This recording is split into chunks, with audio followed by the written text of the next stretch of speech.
We Eat Our Own is a video of a story of dysfunctionality, narcissism that exists in our society.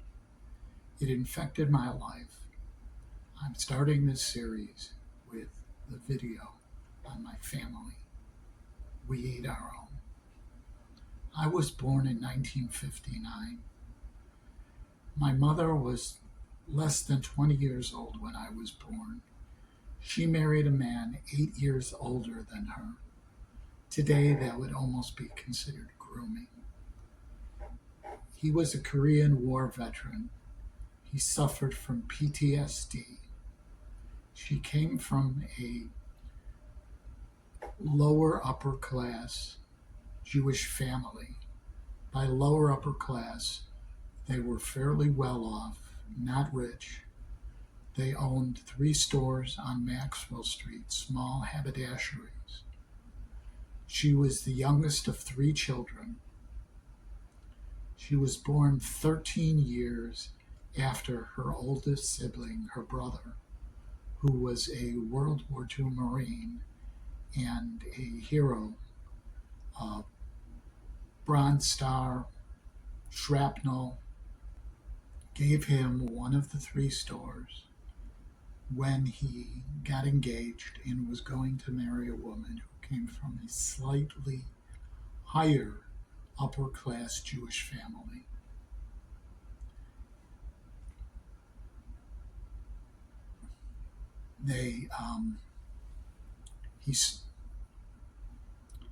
He sold the store, and the thing is that in my family, my aunt's favorite line was, "We give guilt freely." Anyone knows that guilt is a form of mental abuse, not much different than physical abuse. It scars the individual. My whole life, I was told that my father was no good. He was a bum. He didn't want to work. I never knew that he was a Korean War vet until later in life, when I was in my mid-30s. I found out his story. They were incensed that I found out the story, that he suffered from PTSD, that he couldn't work with inside of a facility, that he needed to move around, that being inside the store was too confining. Many war veterans who suffer from PTSD, when they come back, wind up getting jobs driving cabs because they have the freedom to move around. Today, I would not be surprised if they're driving Ubers. When I reached out to find my half-brother and sister and find out about my family, it was after my birth father had passed, Jack. My mother knew that he had passed. She never told me that he had passed. She never told me where the funeral was. It would have given me a chance to meet my half-brother and sister. It would have given me a chance to meet my uncle, my paternal uncles. It would have helped me connect, get a more rounded story of my family, rather than all the lies I was told. When my aunt found out that I had contacted and met up with my paternal side of the family, she pumped me for information to feed to my mother. That's how they work. They worked on the children because it's not a family, it's a cult. You have to conform to all the stories, all the lies, everything. Because if you don't conform, they cut you out. Now, one point that I left out, one thing that I should mention, the family was very prejudiced. Not just prejudice against people of color, but prejudice against people that weren't Jewish. They used to say things like they had a goyshe sechel, which translates they had non-Jewish brains, implying that people that weren't Jewish were stupid. They would call them shiksies if it was a woman, or shagets, refer to them as goyim. But yet, if someone was to say to them the word kike, they would become incensed. They would say, "How could you say such a thing?" But yet, they were free to put people down that weren't Jewish. Total narcissists. The truth of the matter is, you get what you give.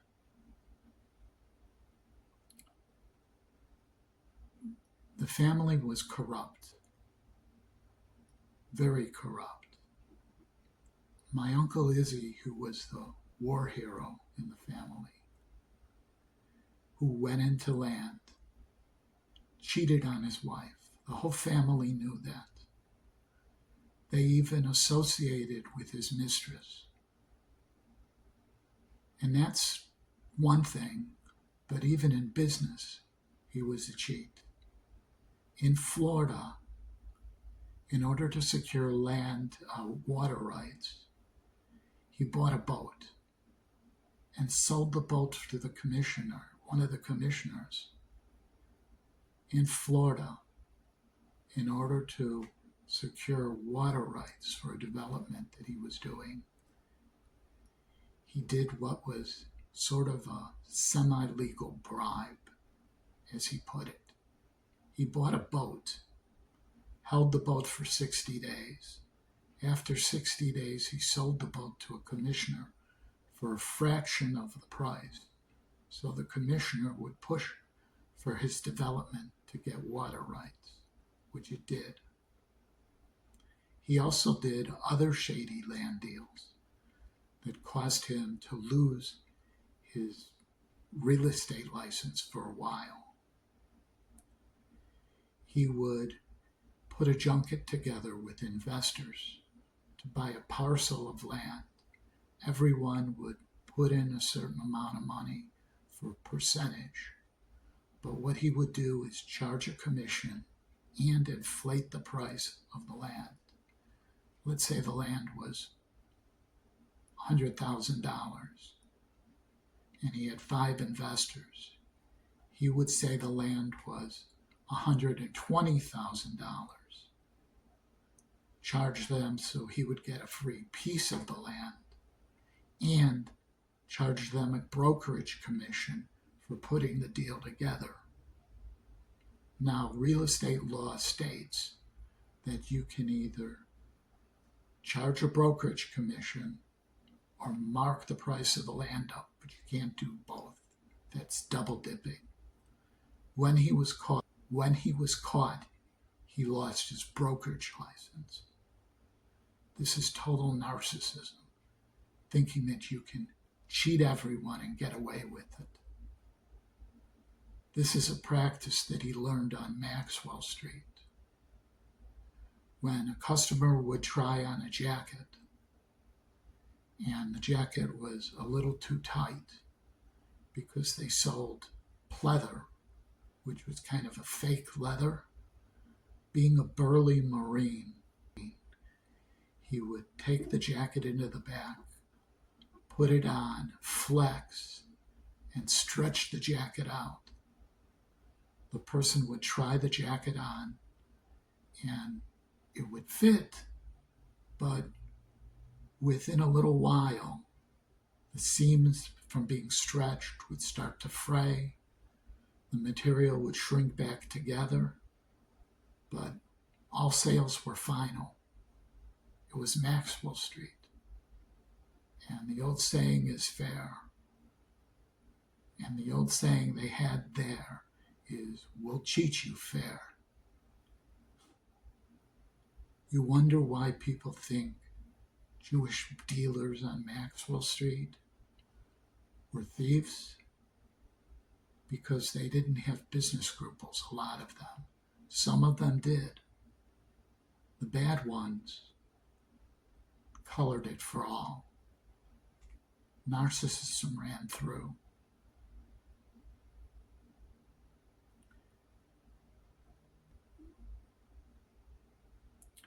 As I said, my grandmother was the maternal head of the family. She kept all the family together. My mom, my aunt, and my uncle, they all came by her for the holidays. All of her brothers and sisters.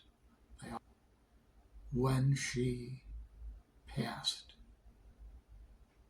the whole family disintegrated. The next maternal head of the family took over, my aunt. My uncle by then was in Florida. His children had separated from the family. We never saw them because not only did they cheat, my stepdad and my uncle, but other family members who invested. My aunt then became the maternal head of the family.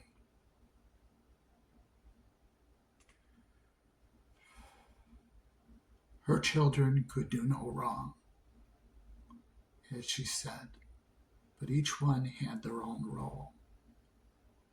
Her daughter Liv was considered the golden child. Her son Jay was the simple one. Her husband had worked for a company for many years as a manufacturer's rep, meeting buyers all over the country. He parlayed the knowledge of the buyers to open his own business because he already had the in with he parlayed the knowledge that he had gained working for this company because he already had it in with all of the buyers from different companies, being a manufacturer's rep, and got people to help finance the opening of the company. The company was successful. He took his son in. His son had a know-nothing job.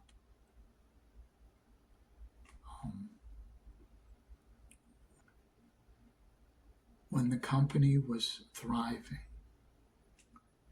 he talked to the two partners he had and told them either he was going to buy them out or they would buy him out, knowing that they were silent partners and didn't know how to run the business.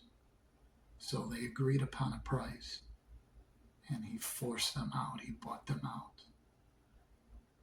After he bought them out, he took his son into the business. His son was struggling and gave him a job. Several years later,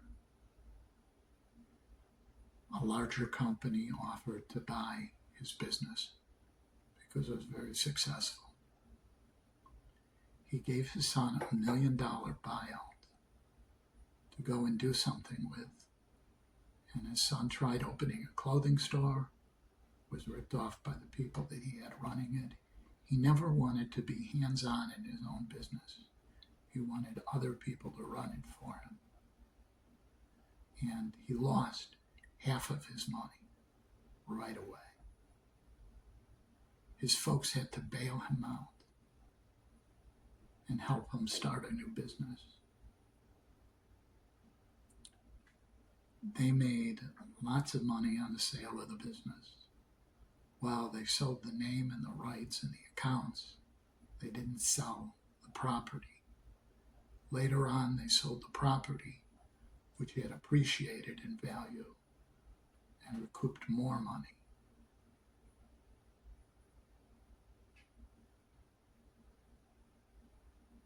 As I said, my family was very prejudiced.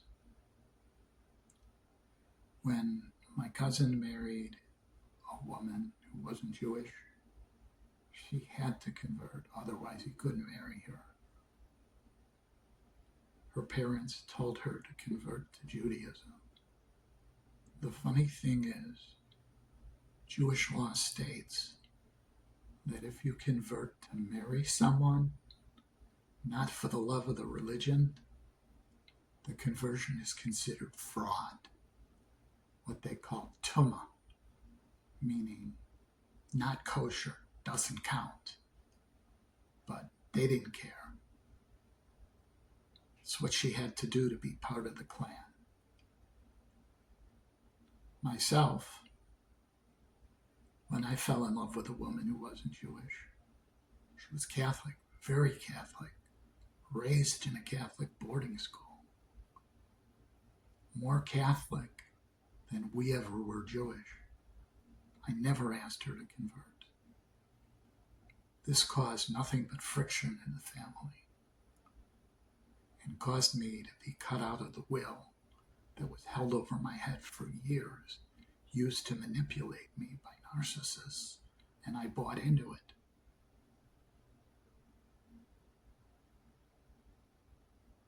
Even up till the very end was I told that I was going to get my inheritance. And then in the end, I was cut out. I was told if I wanted to be part of the family, I wasn't going to get it. Funny thing is, I was lied to. I never got the money, and I was cut out of the family. I never fought it, even though they put it in writing. They felt they could manipulate, use people, abuse people, do whatever they wanted. You wonder why people have such a negative view of Jewish people?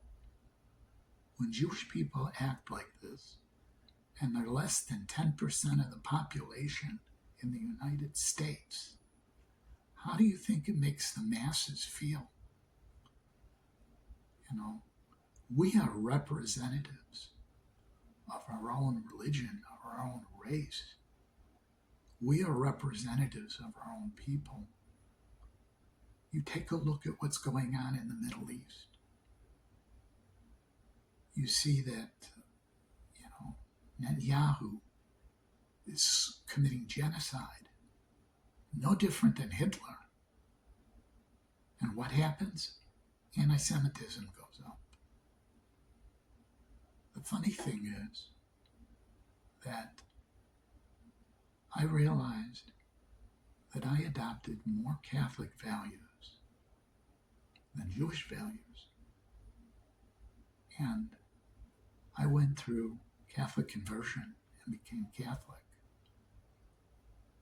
So instead of the family having another Jewish descendant, they wound up with what they feared most, a Catholic descendant. I guess the truth is, they ate their own.